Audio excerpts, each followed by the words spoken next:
વિસાવદરની પેટા ચૂંટણીમાં આમ આદમી પાર્ટીની જે હવે જીત થઈ છે ત્યારથી લઈને આમ આદમી પાર્ટીએ ગુજરાતમાં પાવ નાખ્યો હોય તેવું કહી શકાય, કારણ કે ગોપાલ ઇટાલિયાની જે જીત થઈ છે ત્યારબાદ આમ આદમી પાર્ટીના જે 5 પાંડવોની વાત હતી તે પ્રમાણે જોવા મળી રહી છે, પરંતુ ઉમેશ મકવાણા છે તે ક્યાંક પાર્ટીથી નારાજ છે અને આ બધા જ સમીકરણો વચ્ચે ગઈકાલે જ્યારે ચૈતર વસાવા ડેડિયાપાડાના ધારાસભ્ય છે તેમની ધરપકડ કરવામાં આવી હતી ને ખૂબ મામલો ગરમાયો છે તેના વિશે જ વાત કરવી છે।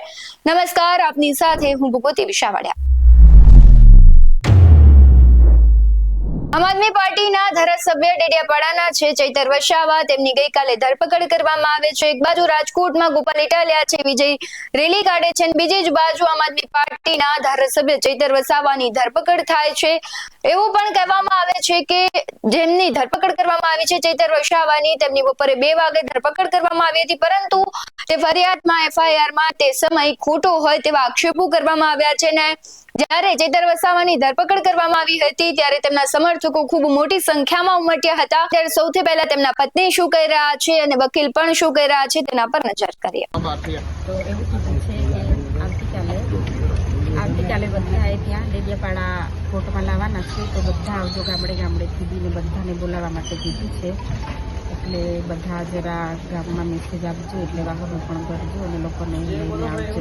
અને બીજું એ પણ આવ્યું છે કે એમને 2 વાગ્યાથી અટકાયત કરેલી છે અને આ લોકો ટાઈમ 6-7 વાગ્યાનો મારે છે, એટલે અમે પણ નથી સાઈન કરી, સાહેબે પણ નથી સિગ્નેચર કરી, એટલે એમાં 2 વાગ્યાનો ટાઈમ લખાવાનો છે।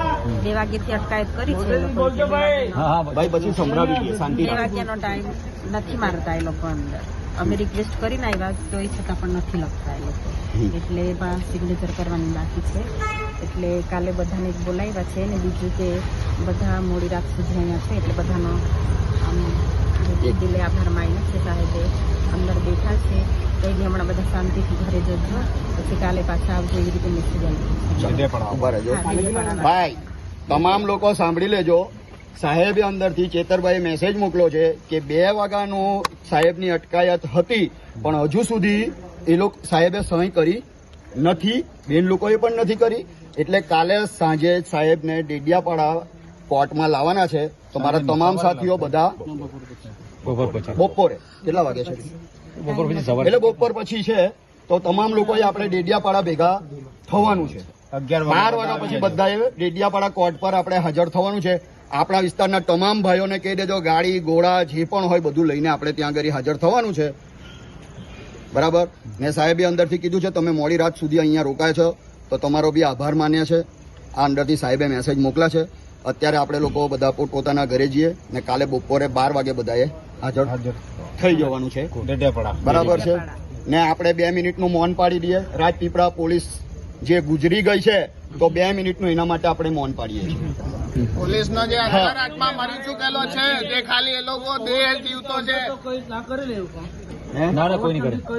નહીં કરે એ લોકોની ફાટી ગયા હવે કઈ નહીં, દુકાન કોઈ નહીં કરવી જોઈએ, જતી ગાડી એરેસ્ટ કરાય તો લાઈવ હતું તો પછી ટાઈમ થઈ ને ખોટો માર ચાલો આપણે બધાએ એકવાર જોહાર બોલીશું ત્યારે આ જે અંતરાત્મા મરી ચૂકેલો છે પોલીસનો તેના માટે આપણે 2 મિનિટનું મૌન 2 મિનિટનું મૌન પાડીએ અને રાજપીપળા પોલીસને આપણે દિલથી શુભકામના આપીએ કે સાહેબો તમે લોકોએ જે અમારા સાહેબને ખોટી રીતે ફસાવીને અહીંયા લાવ્યા છો તો તમે નિવૃત્ત થશો તે દિવસે અમારા આદિવાસી સમાજની શુભેચ્છા લઈ અને તમને કીડા પડશે અને તમે ખરેખર રીબાશો, આવી અમારી તમને બધાને શુભેચ્છા છે, બરાબર? ચલો આપણે 2 મિનિટનું મૌન પાડી ને છૂટા પડીએ। રાજપીપળા પોલીસનું મૌન। જય જોહાર, આદિવાસી એકતા, આદિવાસી એકતા,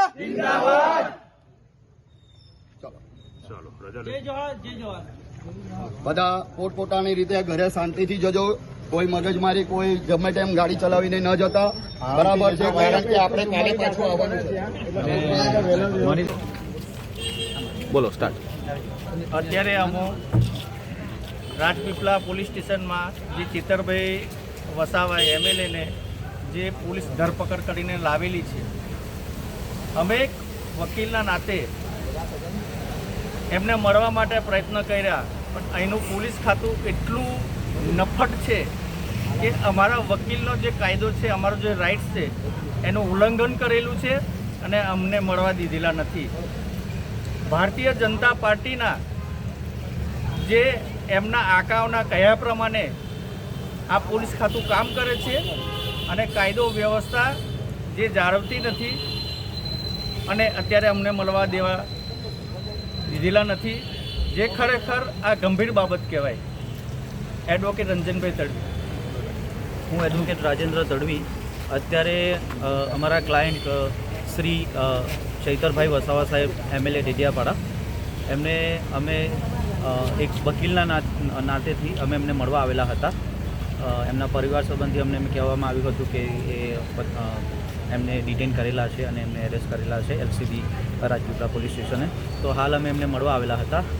આપણું ભારતનું બંધારણ પણ એવું કહે છે કે જે કંઈક લીગલ રેમેડી હોય એ આપણા જે કંઈ એરેસ્ટ પર્સન હોય એમને મળવી જોઈએ, પણ અહીંયા એવું દેખાઈ રહેલું છે કે આપણા જે બંધારણને ઉપર જઈને પોલીસ પોતાનું કાર્ય રહી ગઈ છે.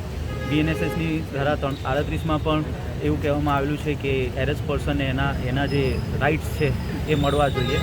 તો અહીંયા મહાજનસે એવું લાગી રહેલું છે કે પોલીસ પોતાને બંધારણથી ઉપરવટ જઈને આ જે કાર્ય કરી રહી સતત ગેરબંધારણીય છે.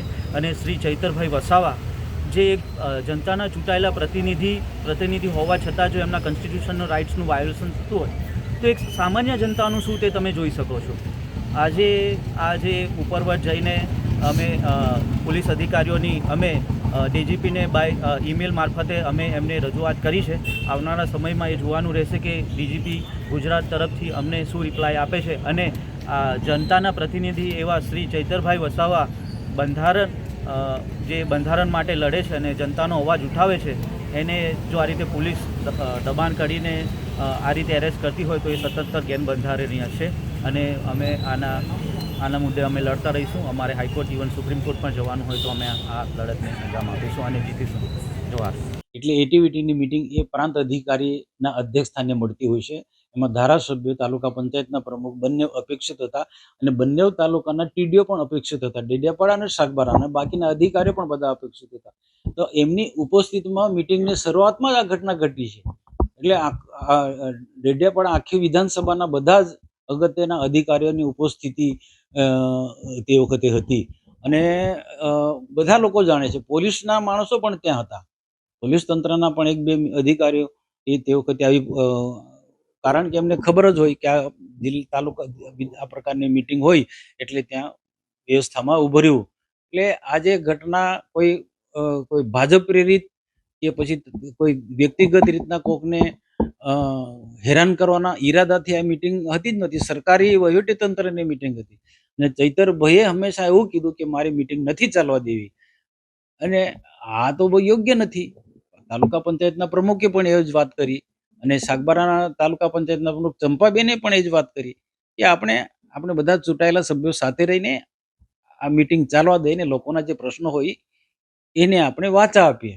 એ તો ભાઈ પ્રાંત હતા, પ્રાંતને એમણે પૂછવું જોઈએ, તે મિટિંગમાં જ પૂછવું જોઈતું હતું કે ભાઈ આજની મિટિંગમાં અપેક્ષિત સભ્યો કોણ કોણ છે, તો એનો પ્રાંત જવાબ આપી શકતા. એ મિટિંગના ચાલુ થતા પહેલા જ આ પ્રકારના પ્રશ્નો ઊભા કરે છે, એ ગેરવ્યાજબી છે એમની વાત. એને ઉતાવળું પગલું છે. એને પૂછવું જોઈએ કે આજની મિટિંગમાં અપેક્ષિત સભ્યો કોણ કોણ છે, તો એ જવાબ પ્રાંત પાસે લેવાનું હતું. તાલુકા પંચાયતના પ્રમુખ સંજયભાઈ કે ચંપાબેન પાસે આ જવાબ લેવાની કોઈ જરૂર નથી. જો આમાં એક વાત સ્પષ્ટ છે કે તાલુકા પંચાયતના પ્રમુખ સંજયભાઈ પર એમને હુમલો કર્યો, કાચના ગ્લાસથી અને મોબાઈલથી હુમલો કર્યો અને મારામારી પર કરી, એટલે સ્વાભાવિક છે કે તાલુકા પંચાયતના પ્રમુખે ફરિયાદ નોંધાવી હોય અને ફરિયાદ નોંધાવવાના આધારે પોલીસ એની કાર્યવાહી કરે તો એમાં પોલીસને એની કાર્યવાહી એને કરવા દેવા જોઈએ હતી. પોલીસની રીતના કાર્યવાહી કરી રહી હતી, તો એમાં પોલીસને દબાવવા માટે તાલુકામાંથી અને નર્મદા જિલ્લામાંથી, રાજપીપળામાંથી બધા લોકોને, આ બાજુ વાલિયા નેત્રંગમાંથી બધાને ફોન કરીને બધા કાર્યકર્તાને ત્યાં પોલીસ પર દબાણ કરવા માટે એમને બધા ભેગા કરે. મહુઈ ચોકડીથી માંડી, ડેડિયાપાડાથી માંડી, ત્યાર પછી રાજપીપળા આવ્યા. પછી રાજપીપળા પોલીસ ચોકીની અંદર ઘૂસી જઈને પોલીસ સાથે ગેરવર્તન કરવું એ વ્યાજબી નથી. પોલીસને કામ કરવા દેવું હતું અને તમારે જે જવાબ બચાવમાં જે વાત કરવાની હતી તે કહેવાની હતી. પણ આ રીતના પોલીસને દબાણ લાવે એ યોગ્ય નથી. જે પ્રમાણે તે આક્ષેપ કરી રહ્યા છે કે સમય 2 વાગ્યાનો હતો ધરપકડનો, પરંતુ જે ફરિયાદ છે તેમાં ખોટો સમય નોંધવામાં આવ્યો છે, તેથી તેમને પત્નીએ પણ સહી નથી કરી. અને જે પ્રમાણે કહેવાય છે કે વકીલ કહી રહ્યા છે કે સમગ્ર જે ધરપકડ છે ભારતીય જનતા પાર્ટીના ઇશારે કરવામાં આવી હોય તેમની ગુંડાગર્દી અને તેવા આક્ષેપો તેમના પર કરવામાં આવી રહ્યા છે. તમને શું લાગી રહ્યું છે? અને હવે આમ આદમી પાર્ટીના ચૈતર વસાવાની ક્યારે આ બધી કહેવાય છે ગૂંચવણોમાંથી બહાર આવશે તેની ધરપકડ થઈ છે આમ આદમી પાર્ટી માટે ખૂબ જ મહત્વનું છે, કારણ કે ચૈતર વસાવા એ ખૂબ સારા એવા અને મજબૂત નેતા આમ આદમી પાર્ટીના કહી શકાય. ત્યારે તમને શું લાગી રહ્યું છે કમેન્ટ બોક્સમાં જરૂરથી જણાવજો. આવા જ વધુ અહેવાલો સાથે ફરી મળતા રહીશું. તમે અમારી યુટ્યુબ ચેનલને સબસ્ક્રાઇબ કરવાનું, અમને ફેસબુક અને ઇન્સ્ટાગ્રામ પર ફોલો કરવાનું ભૂલશો નહીં. બાકી આવનારી અપડેટ્સ મેળવવા માટે જોતા રહો BS19 ન્યૂઝ. નમસ્કાર.